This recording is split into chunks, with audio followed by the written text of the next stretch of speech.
ಮಾಜಿ ಪ್ರಧಾನಿ H D ದೇವೇಗೌಡರ ಪತ್ನಿ ಚೆನ್ನಮ್ಮನವರ ಅಂತ್ಯಕ್ರಿಯೆ ಇಂದು ಹರದನಹಳ್ಳಿಯಲ್ಲಿ ನೆರೆಯಲಿದೆ. ಈ ಒಂದು ಸ್ಥಳದಲ್ಲಿ ನಾವಿದ್ದೇವೆ. ಇದೇ ಸ್ಥಳದಲ್ಲಿ ಚೆನ್ನಮ್ಮನವರ ಅಂತ್ಯಕ್ರಿಯೆಗೆ ಎಲ್ಲ ರೀತಿಯ ವ್ಯವಸ್ಥೆಯನ್ನು ಮಾಡಿಕೊಳ್ಳಲಾಗಿದೆ. ಈಗಾಗಲೇ ಅಂತ್ಯಕ್ರಿಯೆಗೆ ಒಂದು ಸ್ಥಳದ ಗುರುತನ್ನು ಸಹ ಮಾಡಲಾಗಿದೆ. ನೀವು ಇಲ್ಲಿ ದೃಶ್ಯಗಳಲ್ಲಿ ನೋಡ್ಬೋದು. ಇದು ಚೆನ್ನಮ್ಮನವರ ಅಂತ್ಯಕ್ರಿಯೆಗಾಗಿ ನಿಗದಿಪಡಿಸಿರುವಂತಹ ಜಾಗ. ಇದು ಗ್ರಾಮದ ಹೆಸರು ಕ್ಯಾತ್ನಹಳ್ಳಿ ಅಂತ ಇದೆ. ಈ ಗ್ರಾಮಕ್ಕೆ ಹೆಸರು ಮಾವಿನಕೆರೆ ರಂಗನಾಥ ಸ್ವಾಮಿ ಬೆಟ್ಟದ ತಪ್ಪಲಿನಲ್ಲಿ ಈ ಒಂದು ಅಂತ್ಯಕ್ರಿಯೆಗೆ ಸಕಲ ಸಿದ್ಧತೆಗಳನ್ನು ಈಗಾಗಲೇ ಮಾಡಿಕೊಳ್ಳಲಾಗಿದೆ. ಸಹಸ್ರಾರು ಸಂಖ್ಯೆಯಲ್ಲಿ ಜನರು ಬಂದರೂ ಸಹ ಅವರಿಗೆ ಎಲ್ಲ ರೀತಿಯ ಅಗತ್ಯ ವ್ಯವಸ್ಥೆಯನ್ನು ಮಾಡೋದಕ್ಕೆ ಈಗಾಗಲೇ ಸಂಪೂರ್ಣವಾಗಿ ವ್ಯವಸ್ಥೆಯನ್ನು ಸಹ ಮಾಡಲಾಗಿದೆ. ಚೇರ್ ವ್ಯವಸ್ಥೆ ಇರ್ಬೋದು, ಬ್ಯಾರಿಕೇಡ್ ವ್ಯವಸ್ಥೆ ಎಲ್ಲವೂ ಸಹ ಈಗಾಗಲೇ ಸಂಪೂರ್ಣವಾಗಿ ನಡೀತಾ ಇದೆ.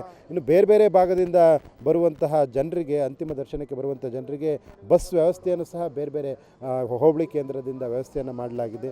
ಚೆನ್ನಮ್ಮನವರ ಸಂಬಂಧಿಯೂ ಆಗಿರುವಂತಹ ಮಂಜೇಗೌಡರು ನಮ್ಮ ಜೊತೆ ಇದ್ದಾರೆ. ಅವ್ರು ಮಾತಾಡಿಸ್ತೇನೆ. ಸರ್, ಈಗ ಚೆನ್ನಮ್ಮ ಇಲ್ಲ ಅನ್ನುವಂಥದ್ದು ಸಾಕಷ್ಟು ನೋವು, ದುಃಖ. ಅದರ ನಡುವೆ ಇವತ್ತು ನಡೆಯುತ್ತೆ ಅಂತ್ಯಕ್ರಿಯೆ. ಯಾವೆಲ್ಲ ರೀತಿಯ ವ್ಯವಸ್ಥೆಗಳನ್ನು ಸಾರ್ವಜನಿಕರಿಗೆ ಮಾಡಿಕೊಂಡು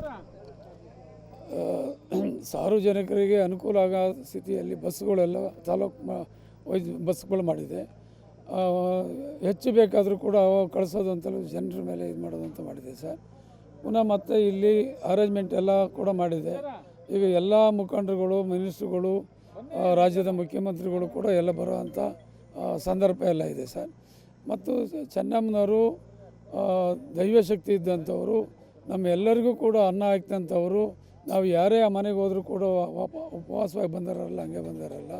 ಅವರ ಪ್ರೀತಿ ಮತ್ತು ಅವರ ವಿಶ್ವಾಸ ನಮಗೆಲ್ಲ ಧೈರ್ಯ ಕೊಡ್ತದಂಥ ತಾಯಿ ಅಂತ ನಾವು ನೆನಪು ಮಾಡ್ತೀವಿ ಸರ್.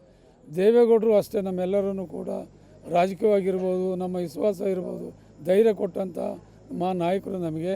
ಅವರ ವಿಶ್ವಾಸದಲ್ಲಿ ನಾವೆಲ್ಲರೂ ಕೂಡ ಇಲ್ಲಿವರೆಗೂ ರಾಜಕಾರಣದಲ್ಲಿರ್ಬೋದು, ಬೇರೆ ಇರ್ಬೋದು, ಸಮಾಜದಲ್ಲಿ ನಾವೆಲ್ಲರೂ ಕೂಡ ಬೆಳ್ಕೊಂಡಿದ್ದೀವಿ. ಮತ್ತು ಅವರು ದೈವ ಭಕ್ತರು. ರಂಗನಾಥ ಸ್ವಾಮಿಗೆ ಅವರು ಭಾಳ ಭಕ್ತರು. ಭಗವಂತನ ನಂಬಿ ಅವರು ಕೂಡ ಎಲ್ಲ ರೀತಿಯೂ ಕೂಡ ಅವರು ಕಾರ್ಯಕ್ರಮಗಳನ್ನು ಮಾಡ್ತಾಯಿದ್ರು.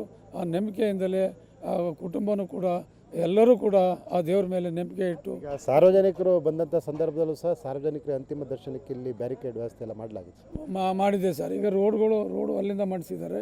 ಪುನಃ 40,000 ಕುರ್ಚಿ ಹಾಕ್ಸಿದ್ದಾರೆ. ಬೇರೆ ಹೆಚ್ಚಿನ ಮುಖಂಡರುಗಳು ಬಂದರೆ ಬೇರೆ ಮತ್ತೆ ಇಲ್ಲಿ ಮೇಲುಗಡೆ ಅವಕಾಶ ಮಾಡಿದೆ VIP ಗಳಿಗೆ.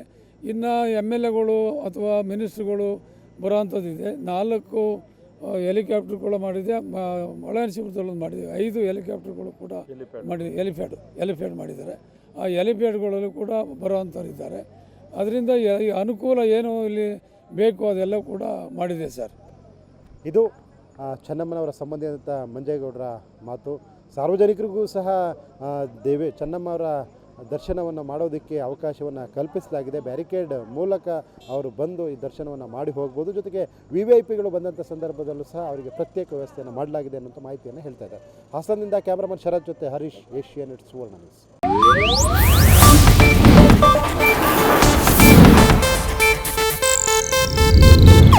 ಇದು ಏಷ್ಯಾನೆಟ್ ನ್ಯೂಸ್ ನೆಟ್ವರ್ಕ್ ಪ್ರಸ್ತುತಿ.